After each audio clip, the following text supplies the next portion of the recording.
নমস্কার বন্ধুরা, আজকে আমি নতুন যে শ্রম আইন আছে তার একটি বিশেষ টপিক নিয়ে আলোচনা করব।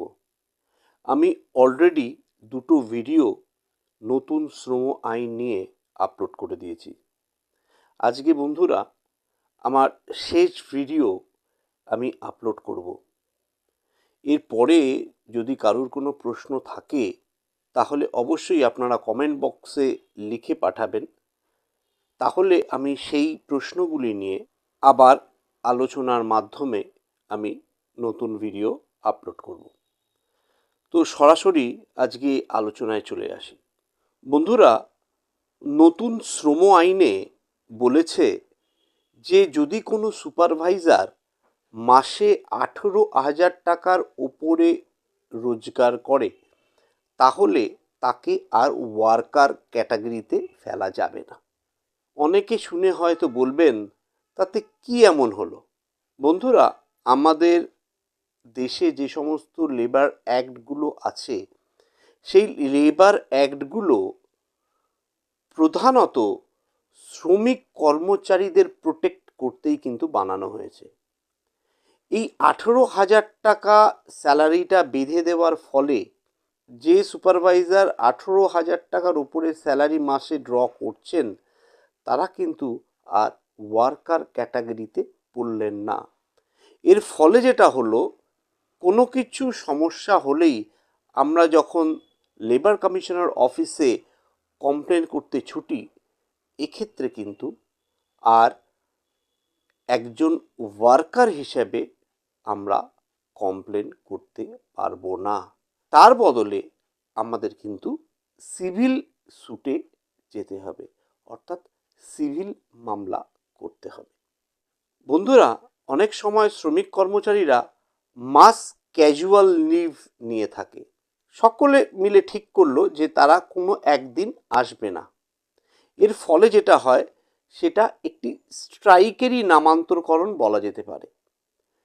যদি এমন দেখা যায় যে কোনো সংস্থার 50% শ্রমিক কর্মচারী মাস ক্যাজুয়াল লিভ নিয়েছেন, তাহলে কিন্তু সেটাকে স্ট্রাইক বলে পরিগণিত করা হবে। এখন প্রশ্ন উঠতেই পারে যে মাস ক্যাজুয়াল লিভ নেওয়ার জন্য যে স্ট্রাইক হয়েছে তাতে কি এমন এসে গেল? বন্ধুরা, স্ট্রাইক করতে গেলে কিন্তু আপনাকে নোটিশ দিয়ে স্ট্রাইক করতে হবে।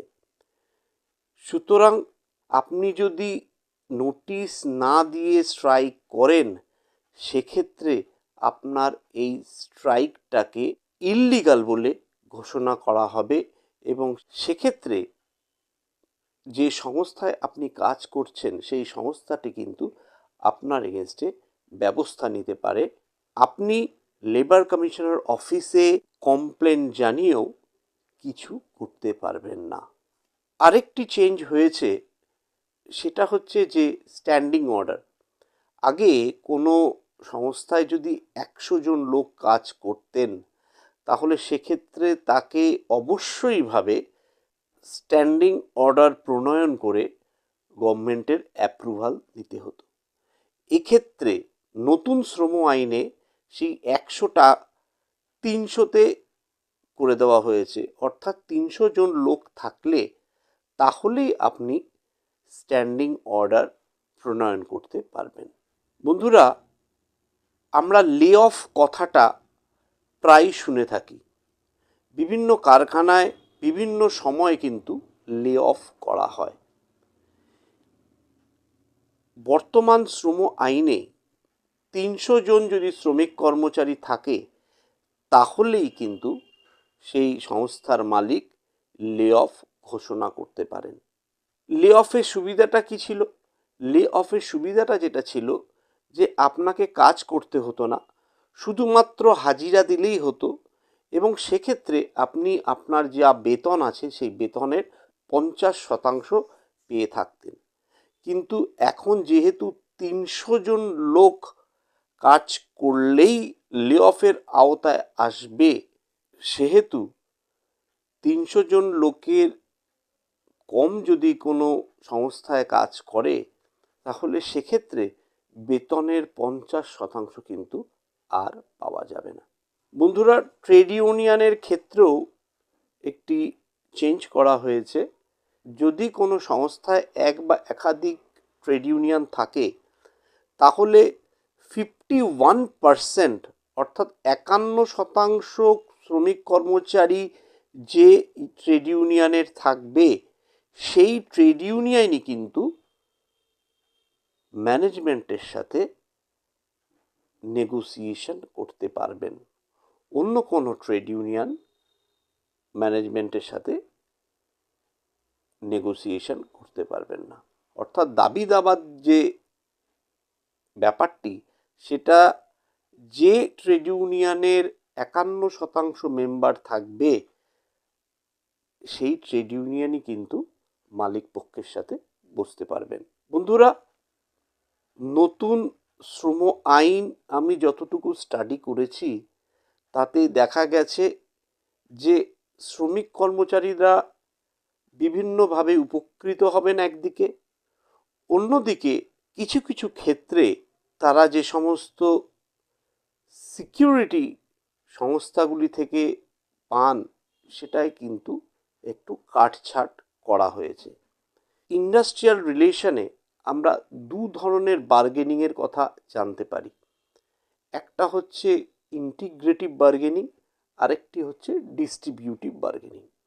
ইন্টিগ্রেটিভ বার্গেনিং হচ্ছে উইন উইন, অর্থাৎ আমিও জিতলাম, আপনিও জিতলেন। ডিস্ট্রিবিউটিভ বার্গেনিং হচ্ছে উইন লস, অর্থাৎ আমি জিতলাম, আপনি হারলেন, বা আপনি জিতলেন, আমি হারলাম। বন্ধুরা, সবসময় আমাদের কিন্তু ইন্টিগ্রেটিভ বার্গেনিং, অর্থাৎ উইন উইন, যাতে দুপক্ষই জেতে, সেই বার্গেনিংয়েই যাওয়া দরকার। তার কারণ, যদি এক পক্ষ হারে, সেক্ষেত্রে ভবিষ্যতে যে পক্ষ হারছেন তার কিন্তু প্রতিশোধ স্পৃহা জেগে উঠতে পারে। সুতরাং কিছু পেতে গেলে কিছু আপনাকে দিতে হবে। আশা করছি আজকের ভিডিওটি আপনাদের প্রভূত উপকারে দেবে। আজ এই পর্যন্তই। নমস্কার, ধন্যবাদ।